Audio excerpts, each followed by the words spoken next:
తాకట్లో ఉన్న మీ బంగారాన్ని విడిపించి ఆ రోజు ఆన్లైన్ రేటుకి కొంటాం. Sharma gold company.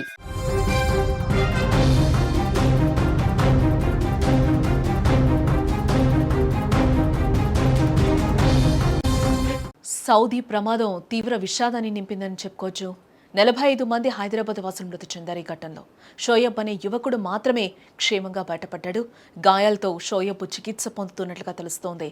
షోయబ్ కళ్ళ ముందే అతడి కుటుంబం కూడా సజీవ దహనమైపోయింది. సౌదీ అరేబియాలో జరిగిన ఘోర రోడ్డు ప్రమాదం పవిత్ర యాత్రకు వెళ్లిన భక్తులను కబళించిన తీరు హైదరాబాద్ పాతబస్తీ వీధుల్లో, ముఖ్యంగా మల్లేపల్లి, బజార్ఘాట్, రామ్నగర్ ప్రాంతాల్లో అంతులేని విషాదాన్ని మిగిల్చింది. అది కేవలం ఒక రోడ్డు ప్రమాదం కాదు. ఎన్నో కుటుంబాల ఆశలు, కలలు అగ్నిలో ఆహుతైపోయాయి. మొత్తం 45 మంది హైదరాబాదీలు ఎడారి కట్టపై సజీవ దహనమయ్యారు. 2 కుటుంబాల్లోనే ఏకంగా సుమారు 15 మంది చనిపోయారు. కానీ ఒకే ఒక్కడు ప్రాణం రక్షించుకున్నాడు. అతడే షోయబ్ అనే యువకుడు. కుటుంబ సభ్యులతో మక్కా యాత్రకు షోయబ్ వెళ్తూ ఉన్నాడు. ఆ ప్రమాదంలో కళ్ల ముందే ఆయన వారంతా కాలి బూడిదైపోయారు. కానీ షోయబ్ మాత్రం బస్సు నుంచి కిందకు దూకి తన ప్రాణాల్ని కాపాడుకున్నాడు. గాయాలతో ప్రాణాలు దక్కించుకునే సమయం లేకపోయినా షోయబ్ చాకచక్యంగా బయటపడ్డాడని కూడా తెలుస్తోంది. మిగిలిన వారంతా కూడా అతడి కళ్ల ముందే కాలి మసైపోయారు. హైదరాబాద్ వాసులే 45 మంది చనిపోయారనే వార్తతో పాత బస్తీలు ఆర్తనాదాలు ఒక్కసారిగా మిన్నంటాయని కూడా చెప్పుకోవచ్చు. బస్సు ఉందే తప్ప అని చెప్తున్నారు సార్. బస్సు వాడే మన ఇళ్ళకి తీసుకోబోతున్నారు కదా, బస్సు ఆయనే తీసుకోపోయి గుద్దేసినని చెప్తున్నారు. ఆ బస్సు ఇక్కడ ట్రావెల్స్ వాళ్ళు అరేంజ్ చేసిన బస్సా? అవునండి, మొత్తం ఇక్కడ ప్యాకేజ్ తీసుకున్నప్పుడు వీళ్ళే అరేంజ్ చేస్తారు అక్కడ. ఇప్పుడు మీ ఫ్యామిలీ నుంచి 18 మంది ఉన్నారు. ఆ 18 మంది చిన్న పిల్లలు ఉన్నారు. అవును. ఎవరు ఆ పిల్లలు? మా సడ్డగూడ వాళ్ళ మామ. సడ్డుగూడ వాళ్ళ పిల్లలు ఎంతమంది ఉన్నారు? పిల్లలు 10 మంది. 10 మంది పిల్లలంతా 10 మంది, పెద్దోళ్ళు అందరూ కలిపి 18 మంది, 18 మెంబర్స్. ఒక్కసారి ఇట్లా అయిపోయింది అని షాక్ అయిపోయినాం.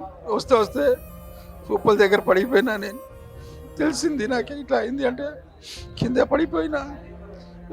పిల్లలు వాటర్ దాక్కించి తీసుకొచ్చారు. ట్రావెల్స్ ఏదండి?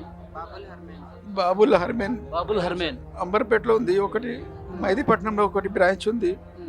ఆయన టికెట్లు ఎక్కడ బుక్ చేశారు? అంబర్పేటలో బుక్ చేసాం. మీరు మీ ఫ్యామిలీతో చివరిసారిగా ఎప్పుడు మాట్లాడారు? నేను 4 గంటలకి మాట్లాడినా. నిన్న సాయంత్రం 4 గంటలకు మాట్లాడారు. బస్సులో కూర్చున్నారు, చూపించారు. అందరు పిల్లలు కూర్చున్నారు.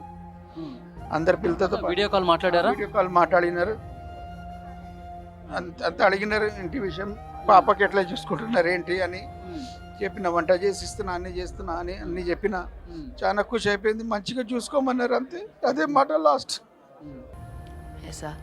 సౌదీలో జరిగిన ఘోర ప్రమాదానికి సంబంధించి కూడా వారి కుటుంబ సభ్యులు ఎవరైతే హైదరాబాద్లో ఉన్నారో వారంతా కూడా దుఃఖసాగరంలో మునిగిపోయారని కూడా మనకి తెలుస్తోంది. సుమన్ టీవీతో మాట్లాడినప్పుడు కూడా వాళ్ళందరూ చెప్తున్నారు, మేము ఒక్కసారిగా కుప్పకూలిపోయాం ఈ వార్త విన్న తర్వాత అని కూడా చెప్తూ ఉన్నారు.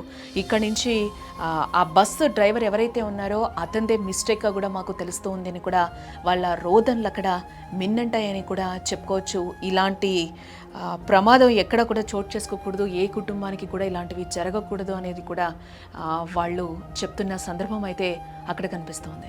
ఈ ఘోర ప్రమాదం నుంచి అబ్దుల్ షోయబ్ అనే ఒక్క వ్యక్తి మాత్రం ఇక్కడ ఆ ప్రాణాలతో బయటపడినట్లుగా కూడా తెలుస్తోంది. అంటే ప్రాణాలతో మీన్స్ ఆ గాయాలు కూడా ఆయనకి తీవ్రంగా అయినట్లుగా తెలుస్తోంది. ఇతని ఆరోగ్య పరిస్థితికి సంబంధించి ఇంకా అప్డేట్ అయితే రావాలి. ప్రస్తుతం ఆయనకి చికిత్స అందుతూ ఉన్నట్లుగా కూడా తెలుస్తోంది. 24 ఏళ్ళు ఉంటాయి మొహమ్మద్ అబ్దుల్కి. షోయబ్ ఏంటంటే డ్రైవర్ పక్కన కూర్చోవడంతో ఈ ప్రమాదం నుంచి కూడా తప్పించుకున్నట్లుగా మనకు తెలుస్తోంది. షోయబ్ హైదరాబాద్కు చెందిన వ్యక్తిగా కూడా గుర్తించారు.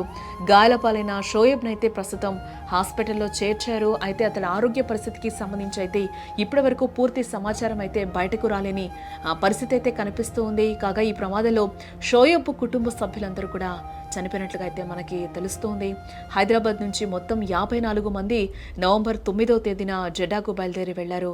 నవంబర్ 23వ తేదీ వరకు కూడా వీరి టూర్ ప్లాన్ చేసుకున్నట్టుగా కూడా తెలుస్తోంది. వీరిలో 4 ఆదివారం మక్కా నుంచి కూడా మదీనాకు కారులో వెళ్ళిపోయినట్లుగా కూడా తెలుస్తోంది. మరో 4 మక్కాలోనే ఉండిపోయారు. దీంతో 46 మంది బస్సులో మదీనాకు బయలుదేరారు. మదీనాకు 25 కిలోమీటర్ల దూరంలో ఆ బస్సును డీజిల్ ట్యాంకర్ ఢీకొట్టడంతో 45 మంది మంటల్లో చిక్కుకొని ఈరోజు ప్రాణాలు కోల్పోయిన పరిస్థితి.